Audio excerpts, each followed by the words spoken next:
Now I would like to introduce to you the winner of a particularly hard-fought competition. Every year, the graduating class votes for the student speaker. For weeks prior to the election, you will see flyers and electioneering material around the law school. There will be pictures of the various candidates and their election platforms plastered throughout the building. And finally, the winner is announced. Richard Facundo was selected as this year's recipient of the student speaker. Richard had a presence in the law school from the day he arrived. He has been active in many student organizations and has done very well in law school.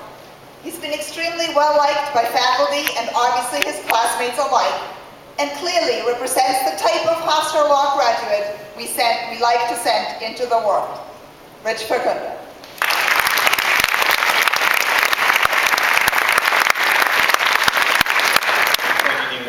I had the pleasure to have you for criminal law, and that was a pleasure. I'd like to thank family and friends that are out here tonight. We definitely could not have been here on this stage graduating without you. And I want to thank the class of 2009 for having given me this honor to speak in front of all of you.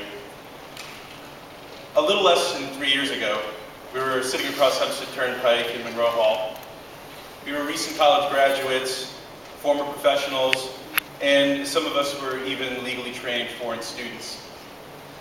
Some of us were from places as foreign to New York as the state of Montana or the country of Georgia. Yet, sitting in that auditorium, these distinctions melted away. We were now all law students. That first year of law school was quite daunting. We were beginning to peel away the layers of the onion to which we had been introduced to by Professor Charlo.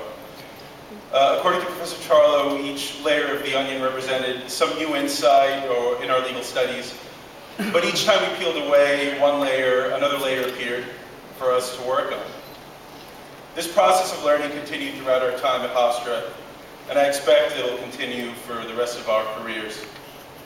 However, peeling onions wasn't the only thing which we needed to concern ourselves. After all, law school is a community of similarly situated individuals. To me, the interaction of the people in this community is what law school is primarily about. I remember those first weeks as a time when we were trying to make sense of our classes, but also trying to make sense of the new relationships we were forming. I remember that after one particularly difficult torts class, my fellow classmates and I shuffled out to the front of the law school building. I looked around and I witnessed several people picking up a smoking habit.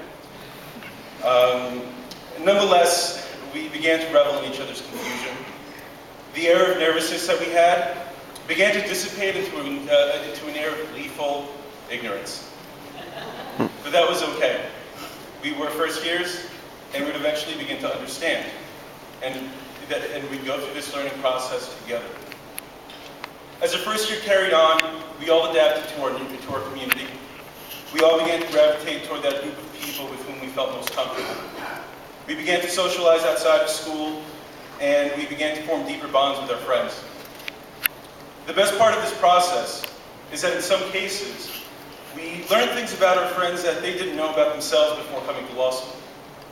One of my fondest memories was when one of my friends, who had been adopted from Korea as a baby, reconnected with her biological parents.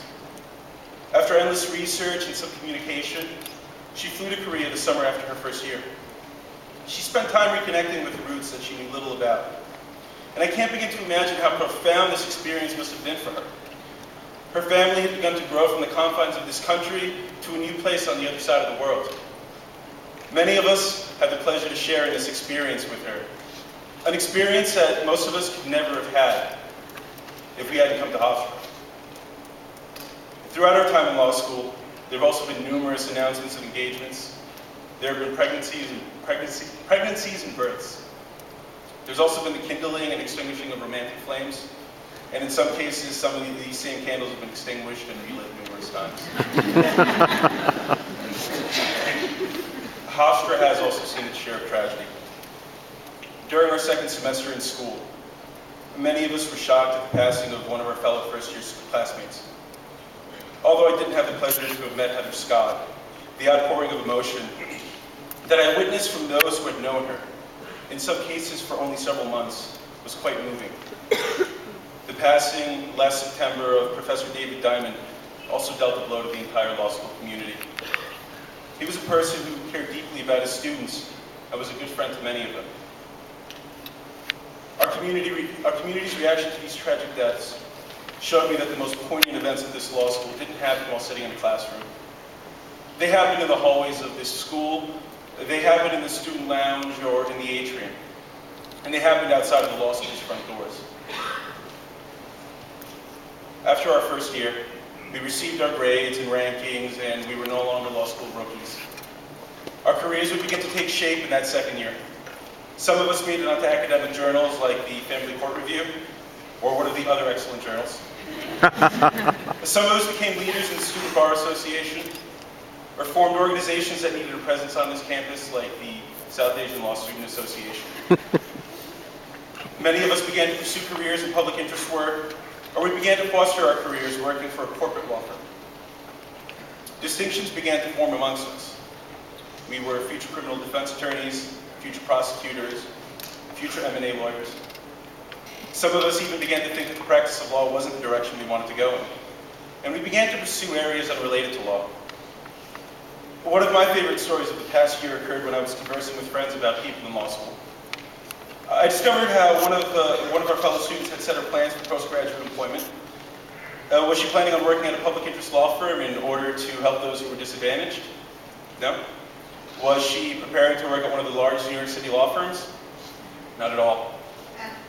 She decided to pursue a path that had already been walked by her parents, a path that, in my eyes, is as honorable as the one that most of us will be embarking on. She decided to become a school teacher. Knowing her, though, she's going to do an excellent job in her chosen profession, and I wish her the best of luck. It's undeniable that this graduating class is full of individuals who are markedly different from each other. We came from diverse walks of life and continuing on paths that are just as different. But we all share some things in common with one another. We've all spent endless hours studying, with pangs of self-doubt eroding our confidence as finals approached. Every student on this stage has had their moment in class when they've been called upon, only to realize that they didn't know the answer to the question. We've all experienced that moment when beads of sweat collected on our foreheads, our heartbeat palpably accelerating as we pray to ourselves that the professor would grant us mercy and move on to another student. But all of this, we did it together. As this evening sets with the graduation ceremony, I hope we don't forget the great memories we shared with each other. After tonight, we'll no longer run into one another in the hallways to make small talk or to quickly catch up on what we've been doing. As the years go by, I hope to see my fellow graduates at alumni events or in random places around the world, so that we may remember all the great times we spent at Hofstra and discuss the different lives we've led after law school.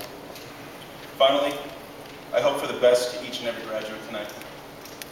May the course each of us has chosen to pursue be that which we truly desire, and may each of us achieve all that we wish to accomplish in our chosen paths. Thank you to the family and friends that helped to make this possible for all of us. And to my fellow graduates, congratulations.